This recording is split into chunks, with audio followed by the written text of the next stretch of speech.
যদি আপনাকে বলা হয় আপনি এই ভিডিওটা দেখুন, তাহলে আপনাকে 500 টাকা দেওয়া হবে, তাহলে অধিকাংশ মানুষই এই ভিডিওটা দেখবেন। ঠিক তেমনই ভাবে রমজানের রোজা রাখার অনেক অনেক ফজিলত রয়েছে, পরকালীন অনেক প্রতিদান রয়েছে।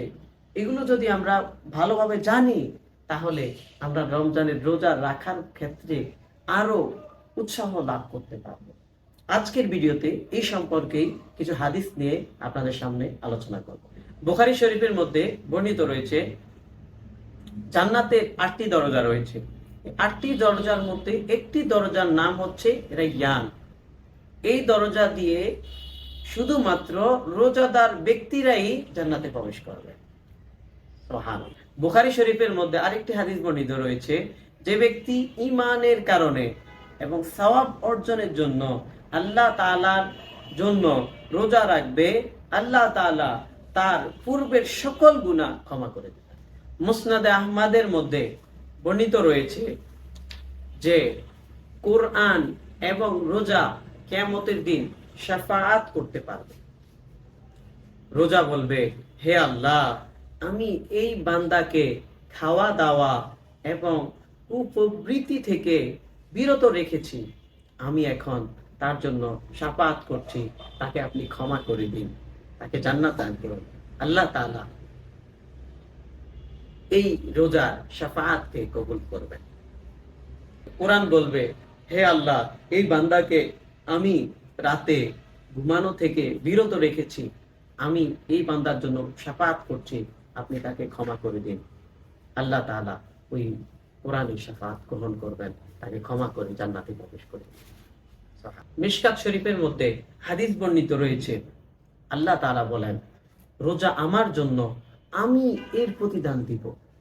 আল্লাহ তাআলাই প্রতিদান দিবেন, তাহলে কি পরিমাণ দিবেন আল্লাহ তাআলা বলেননি। তার মানে এত এত বেশি পরিমাণে দিবেন যা আমাদের চিন্তা ধারা জ্ঞানের বাইরে দিবেন। মুসনাদে আহমদের মধ্যে আরেকটি হাদিস বর্ণিত রয়েছে, রোজা হচ্ছে জাহান্নাম থেকে বাঁচার একটি কেল্লা। যেমন পূর্বের রাজা বাদশারা শত্রুর আক্রমণ থেকে বাঁচার জন্য কেল্লা বানাতো, এবং যখন আক্রমণ হতো তখন তারা কেল্লার ভিতর প্রবেশ করত। তো কেল্লায় আক্রমণ করা এত সহজ ছিল না, তো তারা বেঁচে থাকতো। ঠিক তেমনি রাসূলুল্লাহ সাল্লাল্লাহু আলাইহি সাল্লাম বলেন, জাহান্নাম থেকে বাঁচার কেল্লা হচ্ছে রোজা।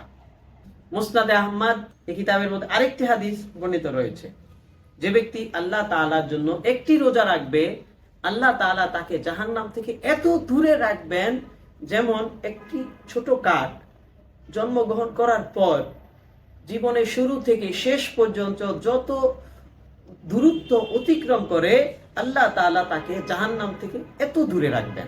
মুসনাদে আবি আলার মধ্যে বর্ণিত রয়েছে, যে ব্যক্তি আল্লাহ তাআলার জন্য একটি নফল রোজা পালন করবে, আর এই রোজার প্রতিদান স্বরূপ তাকে যদি সমস্ত পৃথিবী সমপরিমাণ স্বর্ণ দান করা হয়, তারপরও এই রোজার প্রতিদানের সমান প্রতিদান হবে না।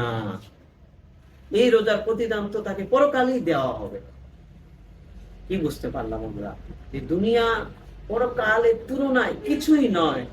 অন্য একটি হাদিসের মধ্যে নবী করিম সাল্লাল্লাহু আলাইহি সাল্লাম ইরশাদ করেন, দুনিয়ার মূল্য যদি আল্লাহ তাআলার নিকট একটি মাছির ডানার পরিমাণও হতো, তাহলে আল্লাহ তাআলা এই দুনিয়া থেকে কাফেরদেরকে এক ফোঁটা পানিও পান করতে দিতেন না।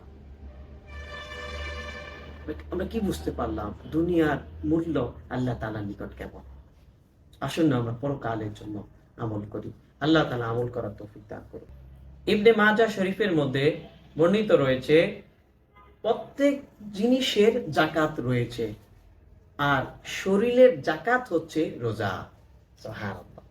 এই রোজা রাখার ফলে আমাদের শরীরের অনেক রোগ ব্যাধি আল্লাহ তাআলা মাফ করে দেন, অনেক বেশি রোগ ব্যাধি দূর করে দেন। যেমন অনেক ক্যান্সার গবেষণার ক্ষেত্রেও তারা দেখেছেন যে রোজা রাখলে ক্যান্সারের সেলস গুলো ধ্বংস হয়ে যায়। অনেক অনেক গবেষণা রয়েছে যে রোজা রাখার ক্ষেত্রে অনেক স্বাস্থ্যগত আমাদের বডির অনেক উপকার রয়েছে। মুসলিম শরীফের মধ্যে বর্ণিত রয়েছে যে ব্যক্তি আল্লাহ তাআলার রাস্তায় একটি রোজা রাখবে, আল্লাহ তাআলা তাকে জাহান্নাম থেকে 70 বছরের দূরত্ব সমপরিমাণ দূরে রাখবেন। তিরমিজি শরীফের মধ্যে বর্ণিত রয়েছে যে ব্যক্তি আল্লাহ তাআলার রাস্তায় একটি রোজা রাখবে, আল্লাহ তাআলা তাকে জাহান্নাম থেকে এত দূরে রাখবেন যেমন আসমান এবং জমিনের দূরত্ব যতটুকু, আল্লাহ তাআলা তাকে জাহান্নাম থেকে এত বেশি দূরে রাখবেন। আমরা এতক্ষণ রোজার ফজিলত সম্পর্কে আলোচনা শুনলাম। তো রোজার ফজিলত মহত্ব অনেক বেশি। রোজা আমাদের পালন করা উচিত। আমাদের উচিত যে রোজা পালন করা, রোজার গুরুত্ব মহত্ব উপলব্ধি করা। আল্লাহ তাআলা আমাদের উপর রোজাকে ফরজ করে দিয়েছেন। রোজা অবশ্যই সকলকে পালন করতেই হবে। রোজা পালন না করলে পরকালে শাস্তি লাভ করতে। এজন্য আসুন না আমরা নিয়ত করে নেই এবং আল্লাহ তাআলার কাছে দোয়া করি, আল্লাহ তাআলা যেন আমাদেরকে সঠিকভাবে রোজা পালন করার তৌফিক দান করুক। আমিন।